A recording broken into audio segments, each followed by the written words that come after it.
अस्सलाम वालेकुम, मैं हूं आपका अपना यूई Usama Ejaz, director the vision drama school. माह रमज़ान की बबरकत सीरीज चल रही है और होप सो पहला अशरा भी बहुत अच्छा गुजरा, दूसरा अशरा मुकम्मल होने वाला है और आप सब बहुत अच्छे से रमज़ान मुबारक की बरकतें समेट रहे होंगे। आज जो हम बात करने जा रहे हैं वो आखिरी अशरे का इत्काफ है। ये ऐसी खूबसूरत सुन्नत है जो नबी पाक सल्लल्लाहु अलैहि वसल्लम ने अपनी पूरी ज़िंदगी इसका मामूल फरमाया है।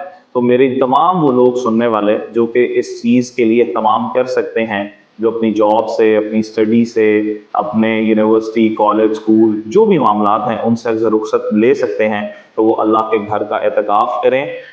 नबी पाक सल्लल्लाहु अलैहि वसल्लम ने अपनी पूरी ज़िंदगी में एतकाफ़ फरमाया है। मर्द हज़रात जो हैं, मेल मेंबर्स जो हैं वो मस्जिद में यानी कि अल्लाह ताला के घर में अल्लाह के मेहमान बनते हैं 10 दिनों के लिए, जो कि कल 20वां रोज़ा जो है उसमें मगरिब की नमाज से पहले पहले मस्जिद में चले जाना होता है सुन्नत एतकाफ़ की नीयत करके।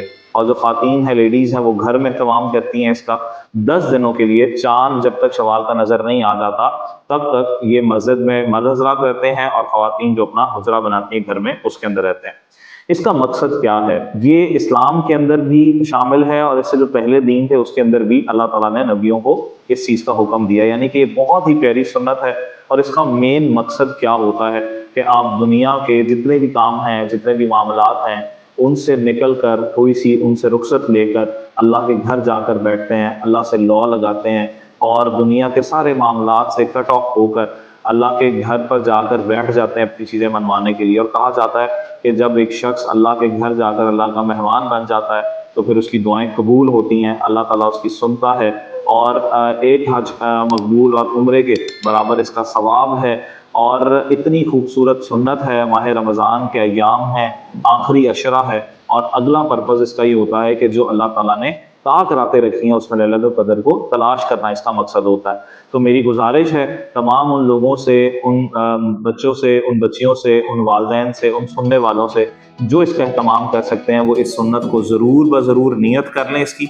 और इसके अंदर जो एहतियातें करनी है वो क्या हैं, वो बहुत ज़रूरी ये है कि कोशिश करें कि अगर आपके जो है वो क्या कहते हैं मोबाइल फ़ोन जो है उसके बंद रहे और आपको कोई ऐसी ज़रूरत नहीं है कि आप घर में रब्ता करें, तो आप कोशिश करें कि मोबाइल फ़ोन साथ ना लेकर जाएं और दुनिया के मामलात से बिल्कुल जो है वो अलग हो जाएं और वहाँ जाकर भी खूब इबादत करें, अल्लाह से लौ लगाएं, अल्लाह के दर पर जाकर बैठें, अल्लाह से मांगें। और जब आप उस फेज़ में जाएंगे कि जहाँ पर आप दुनिया से अलग होकर अल्लाह के घर पे अल्लाह को पाने के लिए जाएंगे तो इंशाअल्लाह ताला अल्लाह ताला अपना कुर्ब अता फरमाएगा।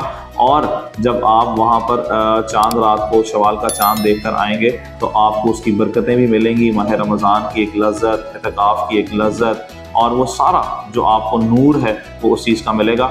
नॉर्मली ये होता है कि मस्जिदों के अंदर बहुत गैदरिंग्स होती हैं तो उससे भी एहतियात करें, गैर ज़रूरी बातों से परहेज़ करें जो नियत कर लेते हैं एतकाफ़ के लिए। और उसके बाद गैर ज़रूरी दुनिया की बातों से बचें, मामलात से बचें और वहाँ पर आप नवाफिल का एहतमाम करें, कुरान मजीद की तिलावत का एहतमाम करें, खूब इस्तिग़फ़ार करें।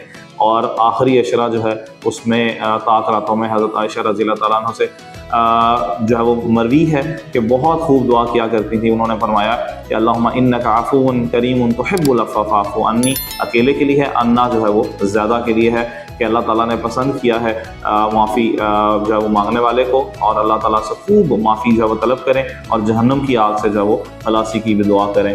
तो उम्मीद करता हूँ कि आप सब पूरी कोशिश करेंगे, हमें भी अपनी दुआ में याद रखें, मुल्क के लिए, वतन के लिए, अपने सब इर्द गिर्द लोगों के लिए दुआएं करें और लैलतुल क़द्र जो है उसको हासिल करने की कोशिश भी करें। एतकाफ़ के दौरान अपना ख्याल रखें। अल्लाह हाफ़िज़।